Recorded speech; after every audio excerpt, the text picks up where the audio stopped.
Praise the Lord. இன்னைக்கான வார்த்தை எசேக்கியேல் 14ஆம் அதிகாரம் 3ஆம் வசனம். மனுபுத்திரனே, இந்த மனுஷர் தங்கள் நரகலான விக்கிரகங்களை தங்கள் இருதயத்தின் மேல் நாட்டி. இருதயத்தில் நரகலான விக்கிரகத்தை நாட்டி வச்சிருக்கிறாங்க. இன்னைக்கு நம்ம இந்த விஷயத்தை பார்க்க போகிறோம். நரகலான விக்கிரத்தை இருதயத்தில் நாட்டி வச்சா அது தேவனை எந்த அளவுக்கு கோபப்படுத்துங்கிறத பார்க்க போகிறோம். அதுக்கு ஒரு எக்ஸாம்பிள், யாத்ராகமம் 32ஆம் அதிகாரம் 11-14. இதில் மோசே மேலே 10 கட்டளைகளை தேவனிடத்துலேருந்து வாங்க போகிறாங்க. மலையில் ஏறி போகிறாங்க. போகும்போது ஜனங்கள் அந்த 10 நாளைக்குள்ளே அவங்க கையில் கிடச்ச பொண்ணு, தங்கத்தினால் செய்யப்பட்டிருந்த வளையல்கள், கொலுசு எல்லாத்தையுமே எடுத்து ஒரு கன்றுக்குட்டியை கடவுளாக உருவாக்கிட்டாங்க. இப்படி கடவுளாக உருவாக்குனதை பார்த்த கர்த்தர் மோசே கிட்ட சொல்கிறாரு, மோசே, நான் உன்னை மட்டும் அழிக்க மாட்டேன், என்னை விட்டு நான் இங்கே இருக்கிற எல்லாரையும் அழிக்கிறேன்.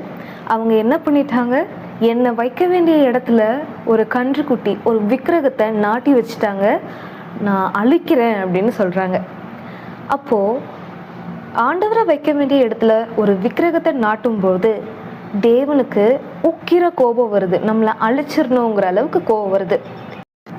நீங்கள் என்கிட்ட கேட்கலாம், அந்த காலத்தில் தேவனுக்கு பதிலாக அவங்க ஒரு விக்கிரகத்தை செஞ்சு நாட்டினாங்க, அதுதானே விக்கிரக ஆராதனை.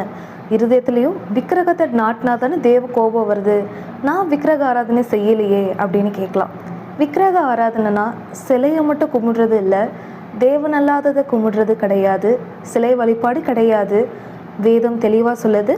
கொலோசியர் 3ஆம் அதிகாரம் 5ஆம் வசனத்தில், ஆகையால் விபச்சாரம், அசுத்தம், மோகம், துர்ரிச்சை, விக்கிரகாராதனையான பொருளாசை தான் விக்கிரகாராதனை. பொருளாசையை இருதயத்தில் நாட்டி வச்சிங்கன்னா தேவன் உங்களை அழிக்கிற அளவுக்கு கோவப்படுவார். அவ்வளோ எக்ஸ்ட்ரீம் லெவலில் உங்கள் மேலே கோவம் வந்துடும். அந்த காலத்தில் இஸ்ரேல் மக்களை காப்பாற்றுறதுக்கு ஒரு மோசே இருந்தான்.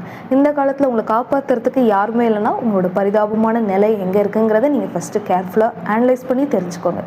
விக்கிரக ஆராதனையை இருதயத்தில் நாட்டி வைக்காமல் இருப்பதற்கு எச்சரிக்கையாக இருங்க. God bless you.